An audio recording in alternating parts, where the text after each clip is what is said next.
I've seen debates online about which is which is the best martial art, and you've probably answered this question a million times. You got people saying, "Oh, you don't want to learn jiu-jitsu because if you end up on the ground, someone's going to come over and kick you in the head." Sure. Kickboxing and taekwondo guys thinking that's the best. Sure. Jiu-jitsu always thinking that's the best. I'm thinking, do you need a bit of everything? How do you answer that? Which is the best martial art? First of all, if you're talking, it depends on your goals. Yeah. Right. If you're talking about MMA, as the name implies, it's mixed. It's you need it all, and you need to be a pro athlete, and you need to train it all. Yeah. If you're talking about a single martial art, the first UFC's already proved that jiu-jitsu is the best. Yeah. Single discipline. Yeah. Yeah. When you're talking about like and Gracie Jiu-Jitsu, not Brazilian Jiu-Jitsu, but Gracie Jiu-Jitsu already has enough. You're not going to become a pro kickboxer. It has enough punches and kicks, knees and elbows, headbutts, takedowns. It's all in there. It's another interesting thing about Henry's white to blue course. It's all in there. Yeah. If you look at the SBG fundamentals, it's all in there. Is that training as if you're going to be striked and hit? Both. Yeah. How to avoid, and then how to get into positions where you can strike without being hit. Any kind of asymmetrical position, standing or on the ground. What I would add to that, that Hoist basically settled that debate in America and Hickson in Japan. So anyone who's arguing now is kind of disingenuous. But well, there might be a few comments. You always get it. Of course. No. Yeah, of course. Yeah. Yeah, I know. Yeah. Some people believe in the Easter Bunny. So what I was going to say about I've trained Muay Thai and I've trained boxing, and they're very fun. But Jiu-Jitsu also gives you options. I mean, if all you have is a hammer in your toolbox, you hammer down nails, but you also hammer in screws, and you break boards with a hammer when you should have a screwdriver and a saw and a wrench and all these other tools. Jiu-Jitsu gives you the tools to end a fight without, knocking someone's teeth out or giving them a concussion or potentially killing them if they fall and hit their head on the sidewalk. Yeah. And then you win the fight, and then you go to jail or you lose your house or whatever. That's not a win in my book. No. Jiu-Jitsu is so in this idea, like if you go to the ground, then 3 people are going to kick you, and it's like, of course. But if you train Jiu-Jitsu, you're the one who can choose to keep it standing or choose to go to the ground or know how to get up off the ground safely and efficiently if you have slipped or been knocked down.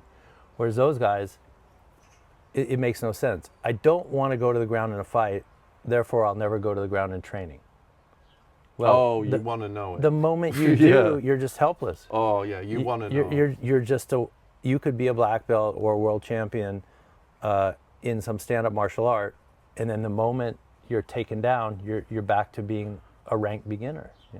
I am so grateful that I started, because that point there, even now where I'm at, training a year and a half or whatever, I know that if I ever come into a difficult situation, I generally avoid all that, I don't get drunk or anything, but if I got into a difficult spot and I ended up on the ground, I'm so thankful that at least I would, against an absolute normal human, we're not talking like a jiu-jitsu and if you don't want to be in the UFC, I could probably get out of that. Right, if you don't want to be it's different even if you want to be in the UFC, but in terms of just a martial art, for protecting yourself, you'll be fine. Yeah. I think I'll be, against a normal person on the street, even now, a little bit of training, I think I might be able to have a better base. Yeah. Probably not go to ground as easy. Not might. Yeah. You will. I mean, that's what training is. And it's, that's what, so when I got my blue belt, Luis Heredia, who was the head instructor under Hickson, he's in Maui now, but he was running Hickson's gym, because Hickson was a pro athlete, and he would come in a couple of times a week, but he wasn't running the day-to-day just other coaches. academy. He was busy being a pro fighter. Yeah. So Luis gave me my blue belt, and he said, okay, if you came here to learn how to fight, congratulations, you're done. And I said, what do you mean? He said, if you have a blue belt under Hickson and under me, like, unless you get really unlucky and some Olympic wrestler or Olympic judo guy happens to pick on you in a bar, like, you're done. You're Like, done. you Right. can already finish 99% of the people out there. Right. Everything you do from blue belt for the rest of your life is just because you love jiu-jitsu and you want to get better at jiu-jitsu. But if you just want to fight, a real blue belt under a real instructor, you're basically done with self-defense. So what about things like, because I did a bit of Krav Maga, Sure. a bit of kickboxing, like, and this probably goes into when we was at the weekend, I was with Anthony, but he's also jiu-jitsu, but he's also Sure. very good at karate, right? Okay. Things like Krav Maga and karate, right, at the very bottom, but also at the very, very top end. Jesse Enkamp, what's the other guy? Wonderboy? Oh, yeah. Yeah, that level, they're at insane level at karate. So a couple things. I don't know about Jesse Enkamp. I just know he's all over the internet. Wonder Boy's obviously cross-trained. He's in MMA. Yeah, he's So karate's insane. his base. Karate's his base, but he's cross-trained in a lot of other everything things. else. Krav Maga, since that was your original question, Yeah. the problem I have with those types of styles is, what did you learn to do if someone grabbed your shirt?